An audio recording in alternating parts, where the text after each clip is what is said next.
Today's episode will be an encore presentation of one of the top 10 episodes of all time in terms of downloads. It's with Jim Biehl, and he talks about why some businesses thrive and others flame out. This is all based on his decades of experience as a shareholder with Clayton and McKervey.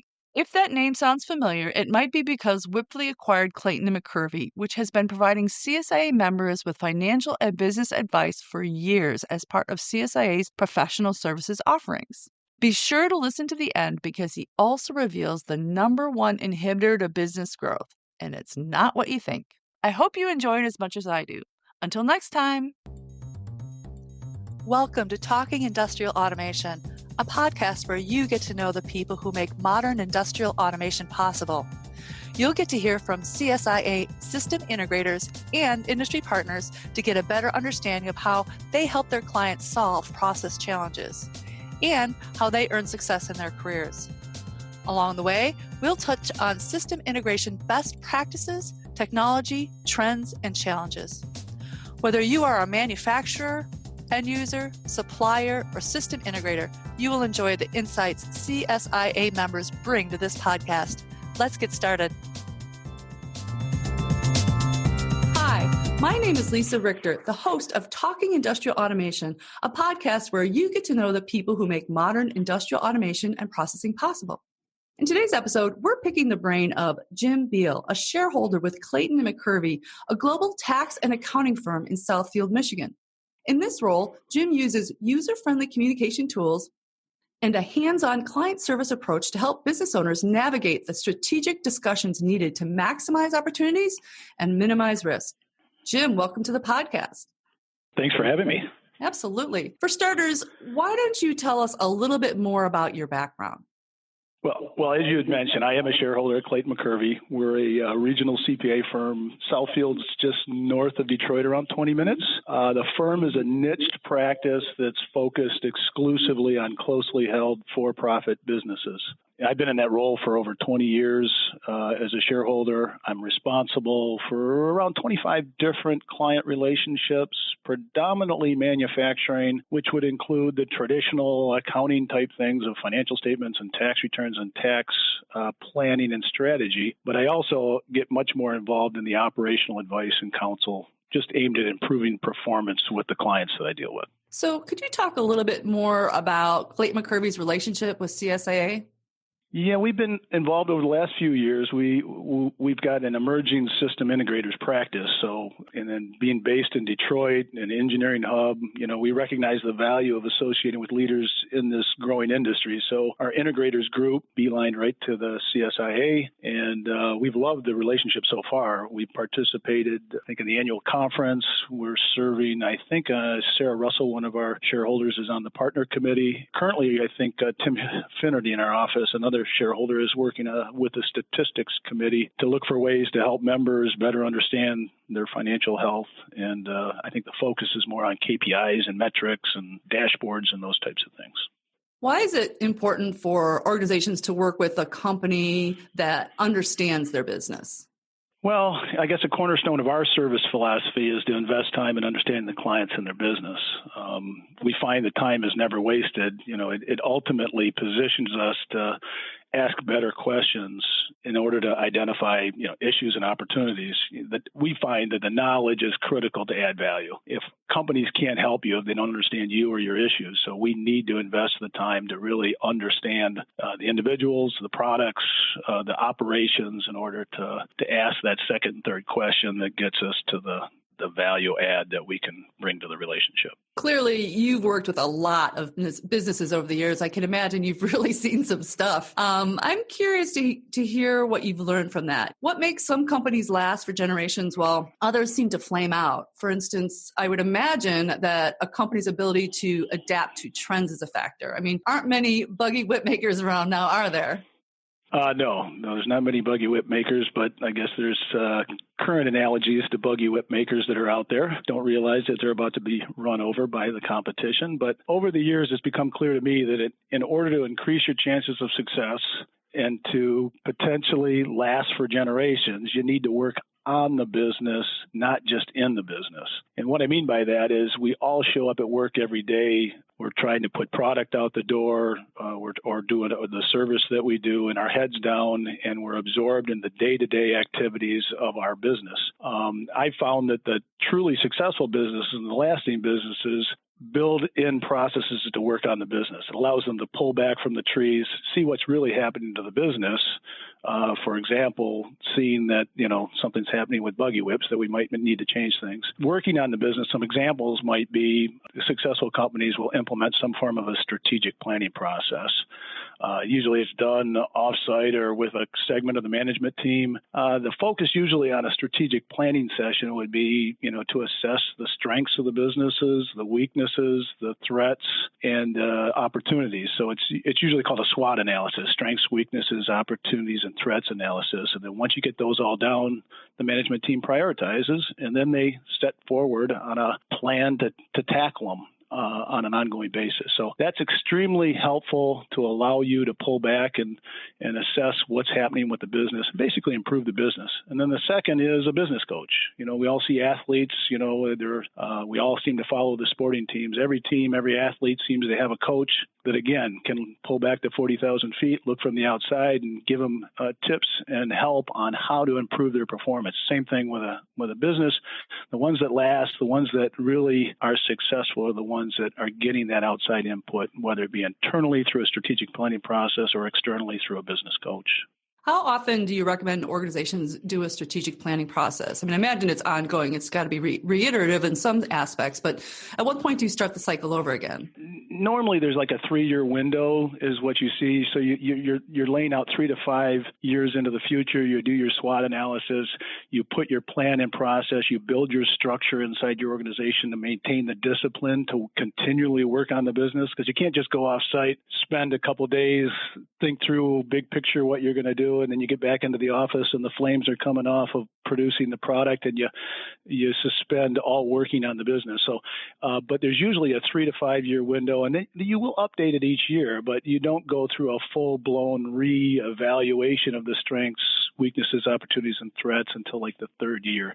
That's normally what you see. And then on the strategic planning, many times you'll bring in an outside facilitator that might be a process person that understands the process of strategic planning, or it might be an industry person that has, not only do they have a process as to do strategic planning, but they have an intimate knowledge of your industry. So someone in the integrators industry would be able to potentially facilitate your strategic planning.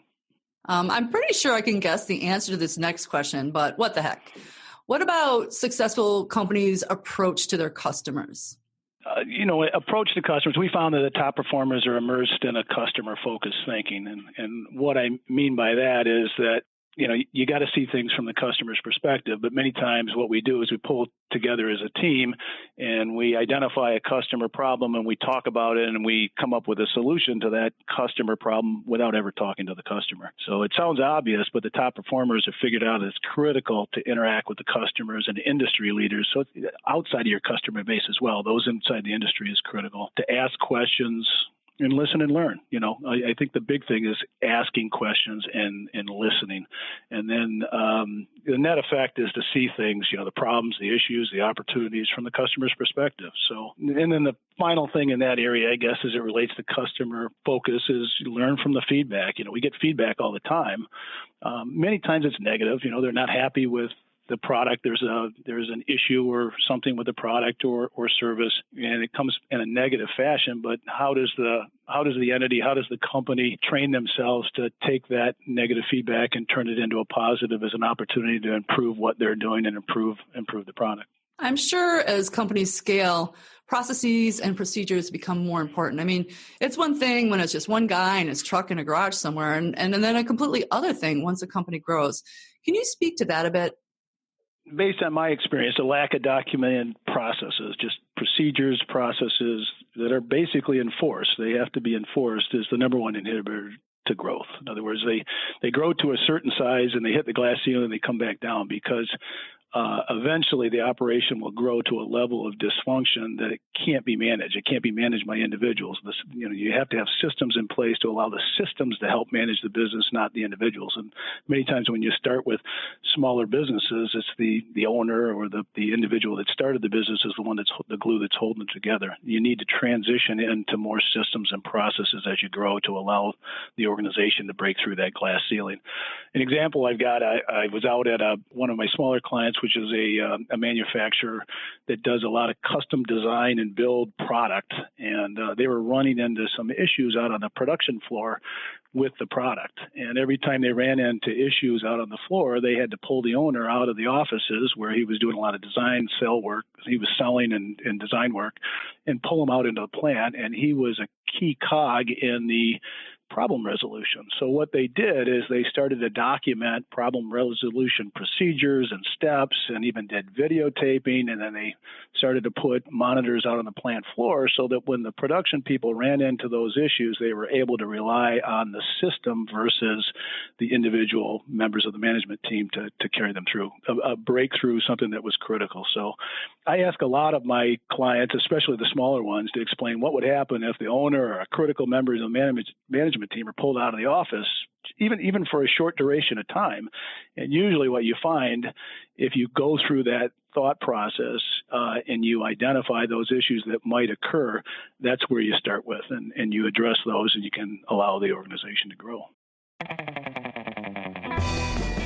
While the solutions to every challenge facing your business are not always clear, one thing is certain. To be successful, you must be continuously elevating your game. And there is no better way to do that than by digging into real-world issues in real life with the real experts, your peers. That's why I'm so excited to be able to invite you to attend the 2025 CSIA conference June 2nd through June 6th, where hundreds of system integrators will get together in San Diego to learn and grow. I've been working with associations for my whole career, and I can honestly say I have never experienced a group of business professionals so willing to share, collaborate, and support one another. Look, this isn't about boosting attendance. It's about making sure CSIA members can fully experience the most valuable benefit the association has to offer, the CSIA conference.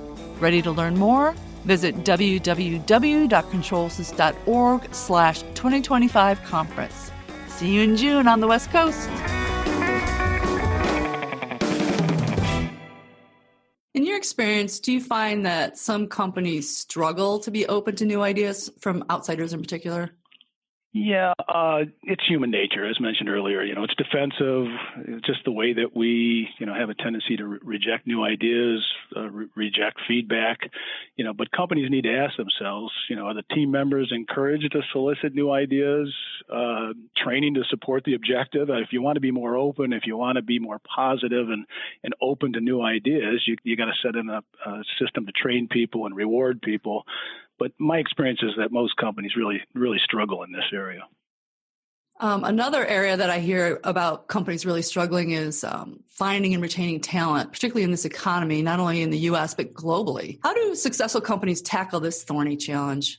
Finding the talent, the cornerstone is your culture and your general work environment, and then obviously the compensation has to be competitive. I don't think compensation has to be number one compared to your competitors mostly, because there's usually non-monetary things that make a significant difference as to whether someone stays or leaves. But companies definitely have to be more creative, and I see that up and down the line in my client base where they're being more creative. So examples, of things that companies that are doing out there, they're refining their onboarding programs just to make a better first impression when people come on board, and communications and what the company is all about and what the culture is and where the mission is. Similar to being customer centric, you should also be employee centric.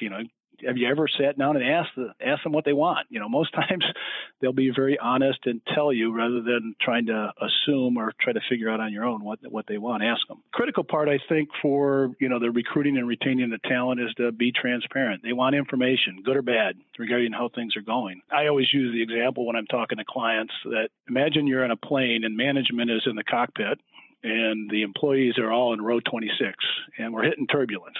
That happens in business all the time. We hit business turbulence, whether it be rough situations where we lost a customer or something else happened. But management is in the cockpit. They can see what's happening. They can assess the situation, and they realize we're not going to crash. However, those employees that are back in row 26 that can't see out the window, out the cockpit, they're the ones that usually think negatively of whatever that turbulence might be, and they're making decisions. And they're making decisions many times that are adverse to the objectives of the company. So be more transparent. Good or bad information, I think that's helpful to from a retention standpoint. That's what I find in my client base. Skill development training programs. A lot of companies now are doing community outreach programs. Again, a chance to team build, get people. You want to get people more vested and tied into the organization. Those are things that are a little bit more creative that I find companies are doing, and the more successful ones seem to be hitting on more of those than less of those. I think that airplane analogy is really spot on, but it did give me a little anxiety just listening to you say it, I have to admit.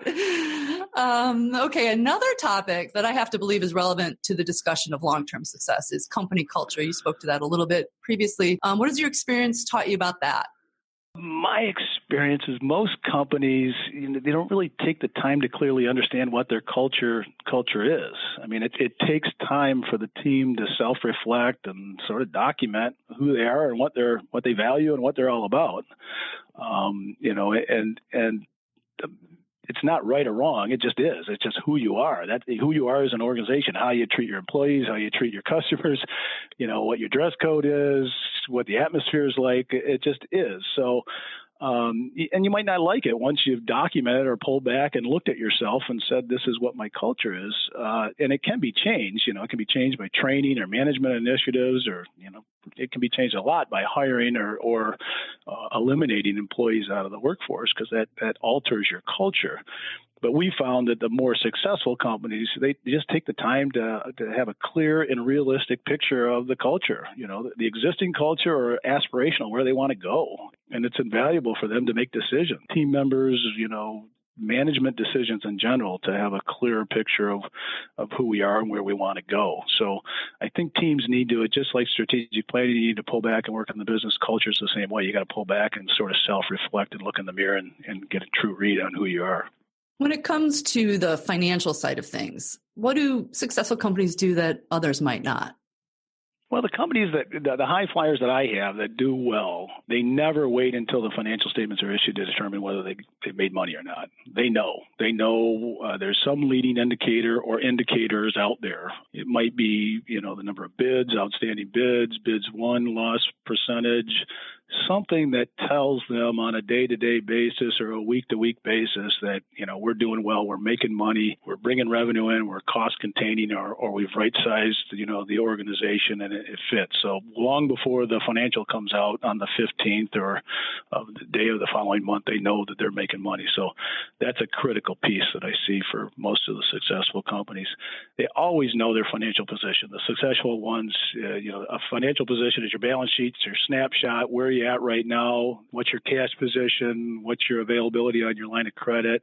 As they run the business, they know it. There's never a surprise. I mean, the successful ones never have to call the bank at the last minute to get an increase in their line of credit because they had some surprise that comes up. They've got a structure in place, whether it be a cash flow, a weekly cash flow analysis, or monthly cash flow analysis, or a review of their balance sheet. They're constantly projecting out the impact of all significant decisions, and they're trying to get a true picture of as they go right into the future from their existing financial position. So they're definitely proactive up and down the line, and they know where they make money, why they make money, and it's critical for the success from a financial side of things. One section of the CSIA Best Practices Manual addresses succession.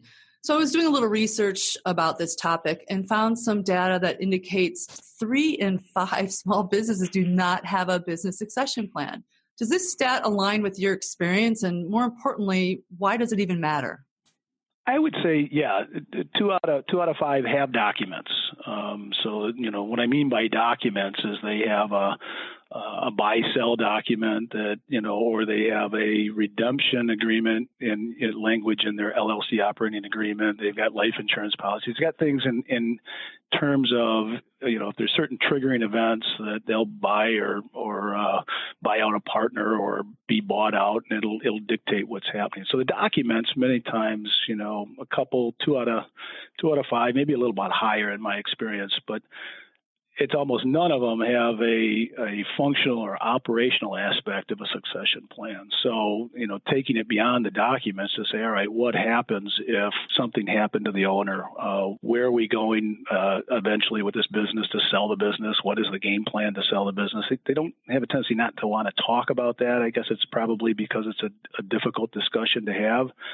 But it definitely matters. A well-documented and communicated succession plan, ensures all stakeholders are protected. It's basically an insurance policy. It ensures the owner of the owners or owner of the business. It protects the employees, which are a stakeholder. It protects the customers, the vendors, the bank, everybody. If you have a well-thought-out idea relative to a succession plan. Now, it could be that how am I going to exit the business, sell, cash in per se, or it could be that catastrophic event that's coming up.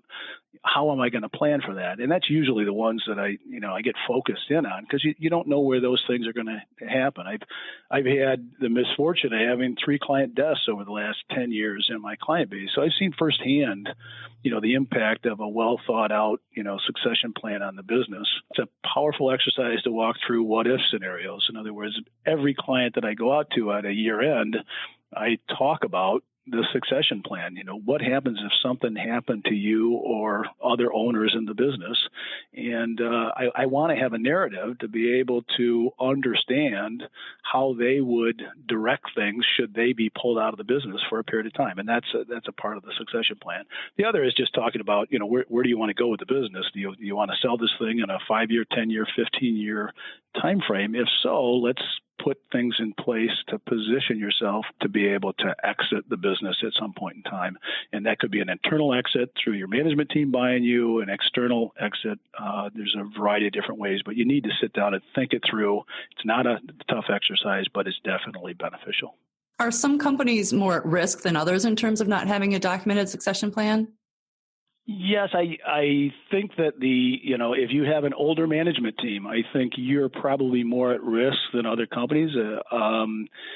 Usually I've got a couple clients in that situation. And the advice that I give to them is you've got your key management team players that are looking at your age and trying to figure out, if you haven't communicated a succession plan or what your intentions are, that the intentions might be negative. It might be the business is going to be sold shortly, and they might be out of a job. So they start to make decisions that, again, might not be in the best interest of the business. So in these instances, it's critical to not only have a plan, but to make sure it's clear to communicate it to the team so they fully understand what's going on. All right, I own the business. I'm 70 years old. I want to operate this thing until I'm 85. But if something happens to me, this is what happens with the business, so they can clearly see it. And maybe those plans might include key members of that management team, or there might be ways to incentivize them to not want to jump ship just based upon perceptions. 225,000. That's how many page views the Industrial Automation Exchange pulled in last year. What's more, 75% of them were unique. What does that mean for you? Simple. If you are a system integrator or supplier who is not maximizing your presence on the exchange, you are missing out on this traffic and the collective authority of this digital marketing powerhouse. The good news?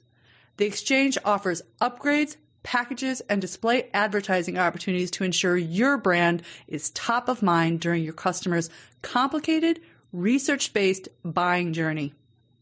To learn more about packages and upgrades, visit www.csiexchange.com/packages. To learn more about advertising opportunities, visit www.csiexchange.com/display. Let's face it, it's a digital world out there, and you need to ensure your company doesn't get left behind. Let the exchange go to work for you.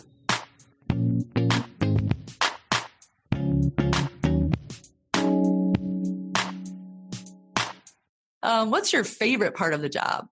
Oh, I guess I love being out talking to the clients, definitely at their place of business.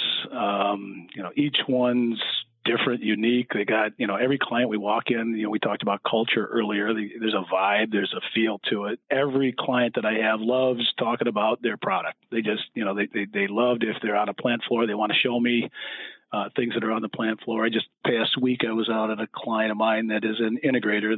They do equipment for the auto plants all over the world. Most of it fit and finish portion of the assembly of a vehicle.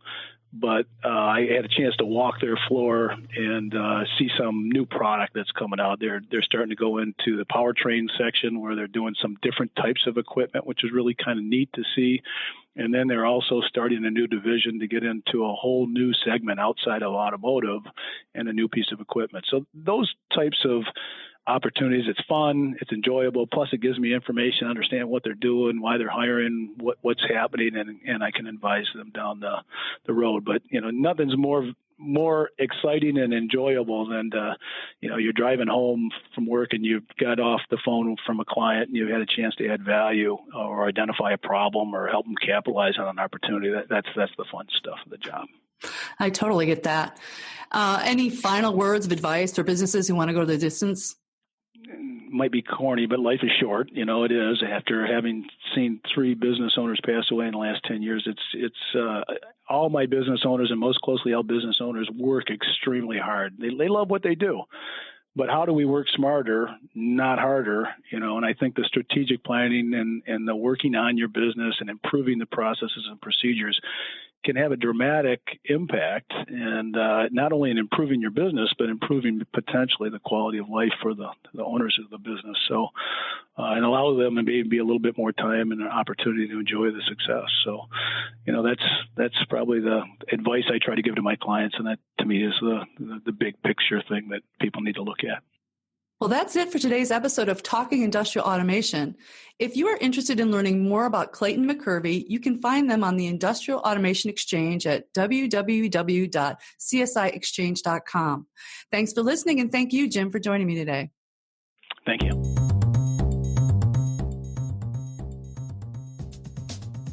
Well, that's it for today's episode of Talking Industrial Automation. If you'd like to explore the services Wipfli has to offer, you can find more information at www.controlsys.org/advisory. Thanks for listening. I really do appreciate your support of the show.